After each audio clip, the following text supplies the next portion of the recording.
So, eto na. Good morning mga Lodi. Congratulations sa lahat naman naka-receive ng airdrop nila sa NodePay. Ayan. Naibenta naman, hindi. Congratulations pa rin kasi free ito. At, syempre, yung pag-grind natin, minsan nabigyan din tayo. Aminin natin, maayos naman yung airdrop ng NodePay mga Lodi. Okay? May mga iba, nag-aantay sila na may hit ang $2 or $1. Possible yan mga Lodi. Okay? Especially if mag-inject sila ng liquidity yung mga developers or may mga investors na kung saan mag-invest. Okay, malaking investor, mga ganun. So, ayan, mga Lodi. Marami pang mga project ang paparating, especially ngayong 2025. Makita nyo, sunod-sunod na yung DEPIN projects. Bakit? Kasi ito fresh pa to na parang innovation, kumbaga. Fresh pa rin naman ang crypto, okay? Makita mo yung difference from 2019, okay, 2018, 2020, 2020, hanggang ngayon 2025, makita mo, wow, ang laki ng pagkakaiba. Noong una, hindi mo pwedeng may connect ang bank mo para may transfer mo or may convert mo yung pera mo sa crypto. Okay? Hindi pwede yan noong una. Ngayon, tignan mo, marami, dun sa OKX, BitGet, pupunta ka dun sa mga Binance, pupunta ka dun sa P2P, tapos yung Express, paano mo isi-send? Ang bilis. Ang bilis, i-connect mo lang yung anumang bank meron ka, GCash, Paymaya, Security Bank, Union Bank. Andun yung mga option na kung saan isi-send mo agad dun sa wallet mo.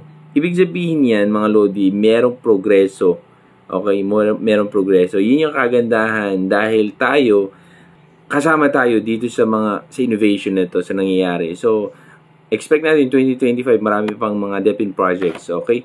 So, ako kasi, once ako yung airdrop, benta na agad ako. Okay, hindi na ako nag-expect ng ganito. Kahit tataas pa yan, okay, benta na talaga ako.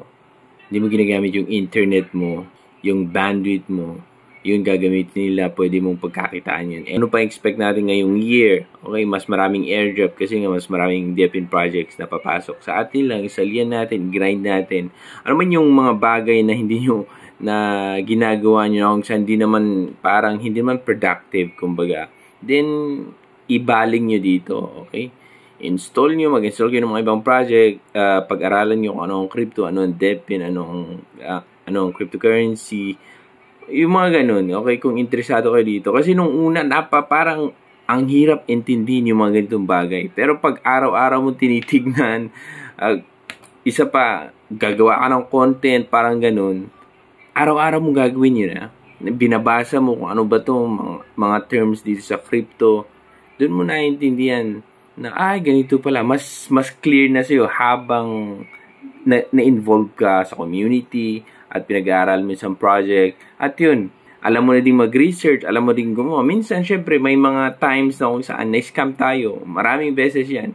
Na kung saan, ilang beses ako nagpalit ng wallet kasi every time na i-connect ko sa mga website, na uubos yung laman. Syempre, tanggalin mo yun. Once na may ganun na hindi na safe yung wallet, palit ka ulit. Okay? Pero ngayon, wala na. Nalampasan na natin yun. Ingat tayo sa mga links, mga ganun. Yun yung mga bagay na natututunan natin na through experience. Ang DEPIN project, mga Lodi, na inabangan ko ngayon itong Voltex. Kasi simula lang to kahapon, okay? Di natin alam kung ano to, legit ba ang mga to. Pero ang importante dito, mag-join tayo at panuorin natin kung ano yung progress nila. Kung hindi maganda progress nila matapos ng 2025, okay lang. At least 3-9 natin. Paano pag maganda? Paano pag parang grass? Paano pag NodePay? Di, meron naman tayong airdrop.